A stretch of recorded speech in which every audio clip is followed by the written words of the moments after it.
কিছু socket চুড়ির collection নিয়ে চলে এলাম আজকে আপনাদের জন্য। 22 ক্যারেট হলমার্ক গোল্ডের মধ্যে এই চুড়িগুলো কিন্তু একদম ইউনিক প্যাটার্নের মধ্যে চলে আসছে। খুবই সুন্দর ডিজাইন, আর আপনারা রেগুলার ওয়্যারও করতে পারবেন। আসুন ফার্স্টের ডিজাইনটা আপনাদেরকে দেখিয়ে দিই। এটা আপনাদের পার পেয়ার প্রাইস আসছে 13,180, 13,180 রুপিস প্রাইস আসছে। এরপরে চলে আসি আরেকটা ডিজাইনে। এই ডিজাইনটা আপনারা পার পেয়ার প্রাইস চলে আসছে 15,600 রুপিস। এক জোড়া আপনারা পেয়ে যাচ্ছেন 15,600 টাকায়। এরপরে চলে আসি আপনাদের এই ডিজাইনটাতে।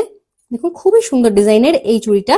এই চুড়ি দুটো আপনারা পেয়ে যাচ্ছেন 15,750 রুপিস, 15,750 টাকা এক জোড়া। চলে আসি এই ডিজাইনটাতে। এটা একটু ওয়েট বেশি আছে। এইটার আপনাদের প্রাইস চলে আসছে 19,360 রুপিস, 19,360 টাকা এক জোড়া। এরপরে চলে আসি ছিলেকার ডিজাইনের খুব সুন্দর প্যাটার্নের মধ্যে এই চুড়িটা দেখে নিন। এইটা আপনাদের প্রাইস আসছে 28,400 রুপিস। এই চুড়িটা আপনারা পেয়ে যাচ্ছেন 28,400 টাকায়। এই ডিজাইনগুলো নিতে হলে চলে আসুন একমাত্র আমাদের সব পার্বতী জুয়েলার্স, কাঁচরাপাড়া, গান্ধী মোড়, একদম ফুড প্লাজার পাশে।